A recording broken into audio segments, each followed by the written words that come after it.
The Gratitude Recognition Award honors a professional for lifetime achievement. Dr. William Penzer is the recipient of the Gratitude Recognition.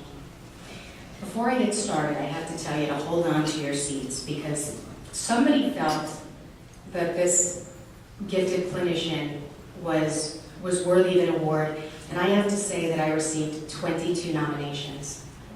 And when I put together my introduction and I called people who knew him, nobody was at a loss for words. I had to cut them off. I think I have enough. I really had a hard time cutting down the information, I have to be honest, because there was so much information and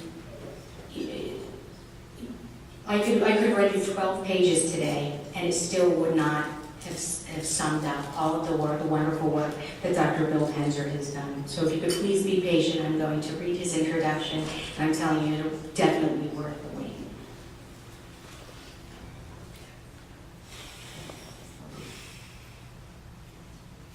Dr. William Penzer is a pioneer in South Florida, having established one of the first counseling centers founded in Florida to meet the needs of the community.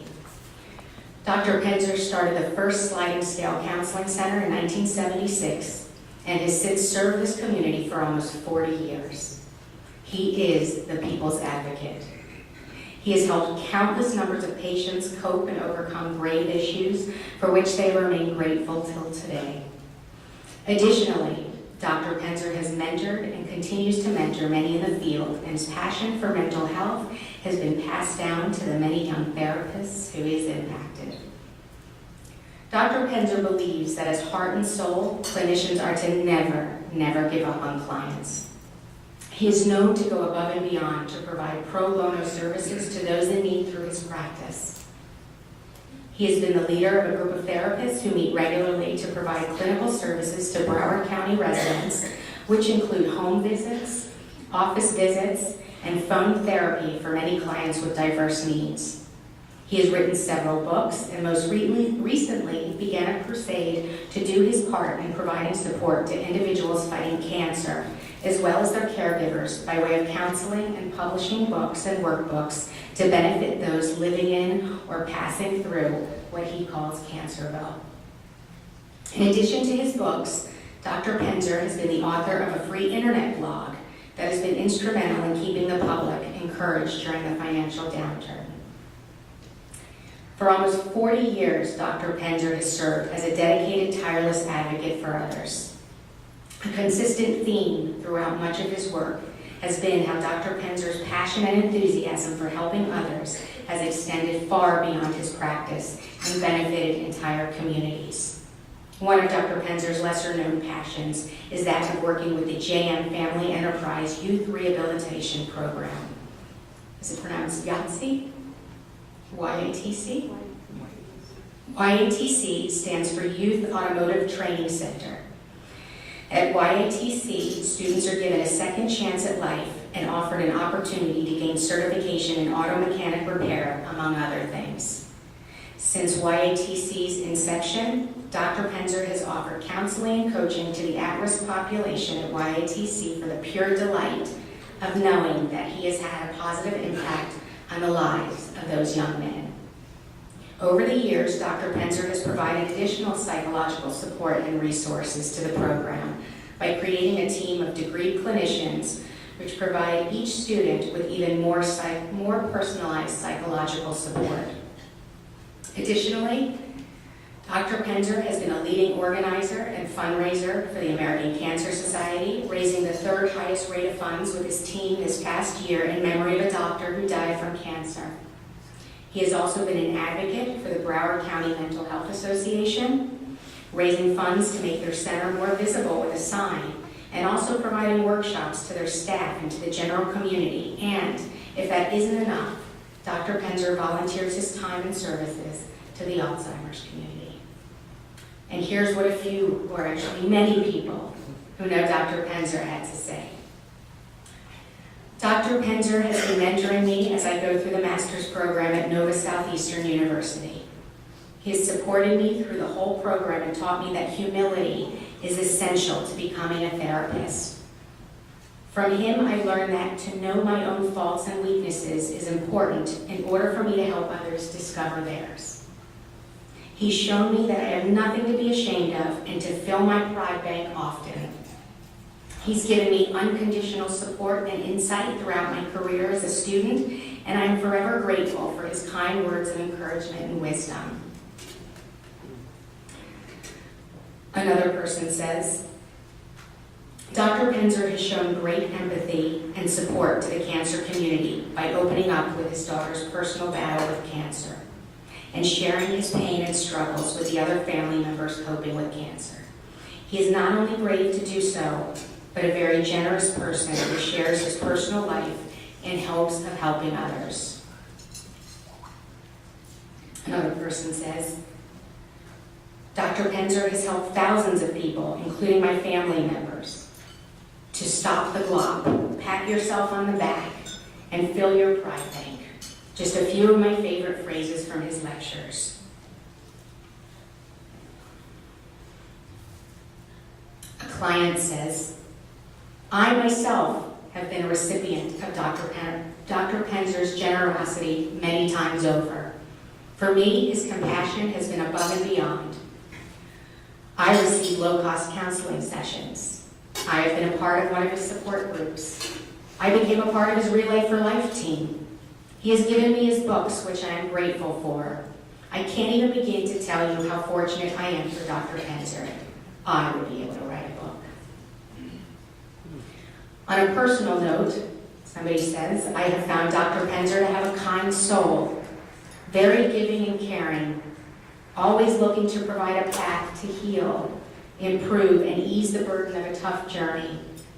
He is selfless in his efforts and gives all of himself just to benefit others. This recognition is well deserved. Another client says, unfortunately, I know of Dr. Penzer's great work firsthand. As of 3 years ago, my then 8-year-old boy, Jake, was diagnosed with an aggressive form of blood cancer. In short, Dr. Penzer's words have helped me through one of the worst times imaginable. Recently, I was in the waiting area for my son Jake to finish treatment at Memorial Sloan Kettering, when a woman sat next to me, teary-eyed as she was waiting for her daughter. She had in her hands Dr. Penzer's book, How to Cope Better When Someone You Love Has Cancer. As she sat down, another woman in the waiting area gave him a warm smile and said, that book saved my life. And Dr. Penzer's son, Michael, states, some people pick a profession for the earning potential, and others do their job out of passion. My father has always been one who does what he does because he truly cares about people and wants them to be able to enjoy and live their life to the fullest, to live life without anxiety, panic attacks, depression, and addiction. His passion for what he does shows in the books that he has written. One would think, after not turning a profit on the first, second, or third book, they would stop. But not him. I think he is on book 6 at the moment, and thank God that with today's modern technology, you don't have to order thousands of books at a time, as you used to. However, the box of books did make good sports when I was younger. I think his intention was to sell a lot of books. But I think what kept him writing were the people that he gave them to and how much they had helped them. And now, forgive me, at the age of 72, my father is actively working on his resume as he is considering teaching. Some may say relax, but his way of relaxing is to help others. So even though I'm slightly biased as he is my father, he has also been my mentor, my shrink, and my rock. Or rock star for that matter, and deserves this award for helping probably millions of people, some directly and others indirectly, as what he has contributed has surely impacted them, their families, and so on. In the words of Crosby, Stills, and Nash through song, teach your children well, applies here, and I write this with the sincerity and gratitude for what he has done not only for me, but for the community. And one last colleague says, this world is a better place more caring, more optimistic, due to Bill's many years of dedicated service. At this time, I present the Lifetime Achievement Award to Dr. William Penzer.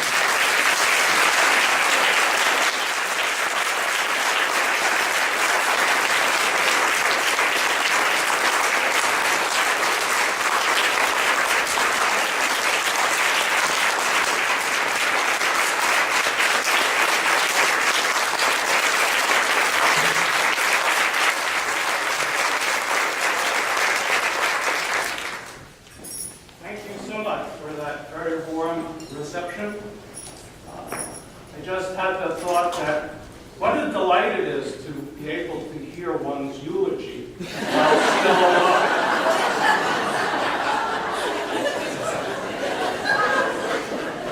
And I mean that. When my body and the weather combine, I like to walk 4 miles in the park every day. The walk from table 3 to here was the longest walk I've had since my bar mitzvah. And the feelings I have are quite the same, a mixture of elation and trepidation. But I will try my best to focus on the former and let the latter go. I would like to say, as my colleagues before me, just a very few words of thanks this morning. But those who know me know that it's not possible for me to say just a very few words. So I hope you will bear with me, because I really have so much to say, because I've never been honored before in any way, let alone in this glorious way. One of the statements I made a few years ago was, there are no coincidences in life, just endless opportunities and possibilities. And I think this morning is one of those times. There are reasons we are all together here this morning, having braved the hour and the traffic to get here. And although we may never know the reasons we are here, by no means is this a coincidence of any kind. I would like first to congratulate the 4 colleagues that came before me. I know several of you and admire your work and feel honored to be able to share the podium with you. Your work inspires us all to continue to hone our skills and commitments in a very powerful way, and my congratulations to each of you for the well-deserved honor you received. Unfortunately, my career, which began at Nova University at the Institute of Human Development in August of 1973, so it's actually slightly more than 40 years that I've been practicing, hoping someday to get it right. My career did not start with inspiration. My career started with perspiration, because just prior to beginning that role, I came down with what we would now diagnose as panic disorder and agoraphobia. And I had a really rough, rocky road. In 1973, the dark ages of mental health, was diagnosed with neurasthenia, a Freudian diagnosis that has long disappeared from the DSM. A difficult diagnosis both to pronounce or understand, and I still have no clue what it meant. I was thrown onto the psychoanalytic couch and spent the next 5 years, 3 times a week, looking through every dirty diaper of my mind. And believe me, there were quite a few. And somehow, at the end of that journey, I overcame my serious disorder. But I have always seen psychoanalysis as trying to go from here to New York via Cuba. If you don't know where to make the U-turn, you're never going to get there. And it was from that cold and disconnected therapy that I learned really how to practice therapy humanistically. I don't ever remember seeing those that came to my office as patients or even clients. For the past 40 years, I've been helping people, no different than you or I. And most of the work I've done in terms of being a very active therapist, in terms of stretching, and in today's world we have the ability to stretch so nicely with our technological tools, all derived from my unpleasant experience that did help me, but took much too long and was much too inefficient. So I would like to thank a number of people. First of all, the people that nominated me for this wonderful honor, some of whom are here today. I don't know who the 22 people are. I haven't had the pleasure of reading those wonderful words, so I was deeply touched by everyone's comments. So I thank all who have allowed me to join you here at the podium for their graciousness and kindness. I would like to thank Alyssa for that lovely introduction, and Sierra Tucson for making this possible. I don't see this morning as just about the 5 of us, although we do appreciate the honor. I think what Sierra Tucson does each year is give our mental health community a reason to celebrate, a reason to acknowledge the difficulty and demandingness of our work, and to let us all know that ours is a very sacred profession. We do God's work every day, and we do it well. And I think everyone in this room who is a mental health professional deserves honorary mention, as well as the 5 of us.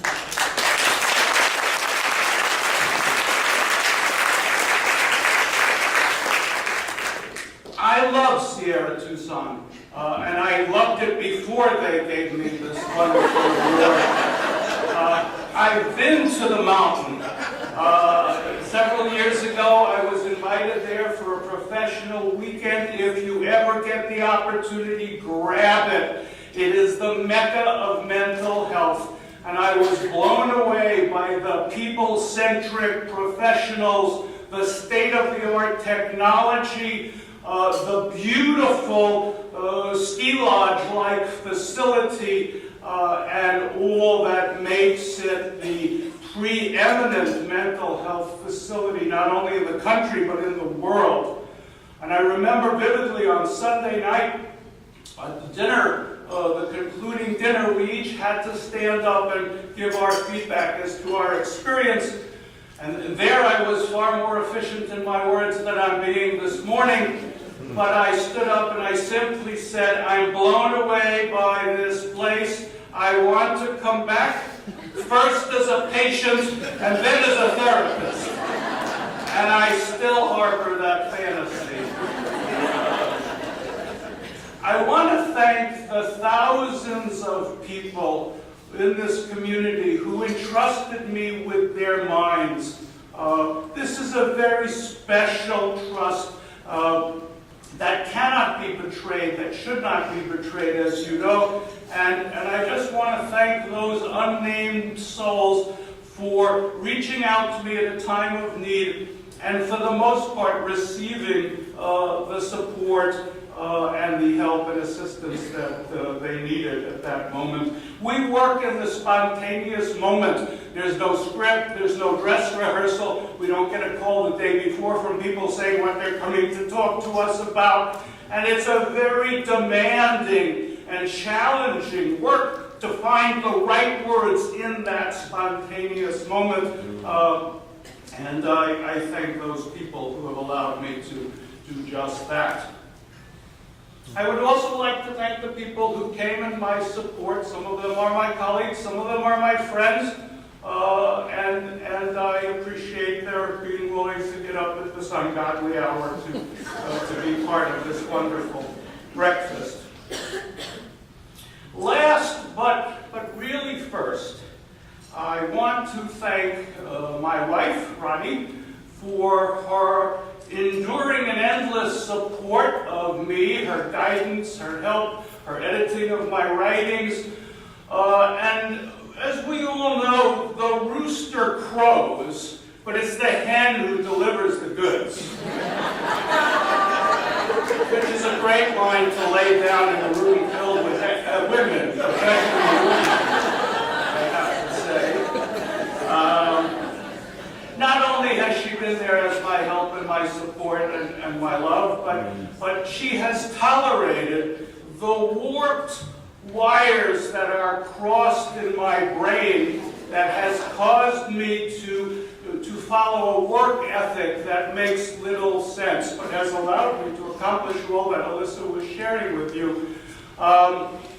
For me, work is fun, whether it be helping people in my office, guiding students, writing. To me, that's fun. Most things that you all consider fun, for me, are much work. And Ronnie has tolerated that amazingly well. I will say, though, that there were times when she would look at me sternly and say, "I need to schedule an appointment with you in your office," which meant I was in a lot of trouble. But my response was always consistent and always the same, because what I said to her was, "I understand, dear, but the sad truth is you can't afford my fee." And she'll testify to that being true. This appears to be a month for lifetime achievement, because in just 9 days, Ronnie and I will celebrate our 50th wedding anniversary. 5 years.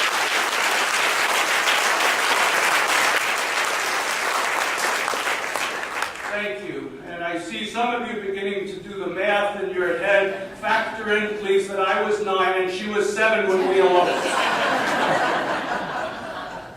But not only have we enjoyed longevity together, but we've managed to sustain love over all these years.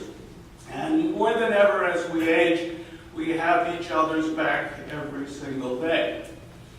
But don't get me wrong, there were many times across our 50-year journey where we could have been divorced. But the truth is, neither of us wanted custody of the children.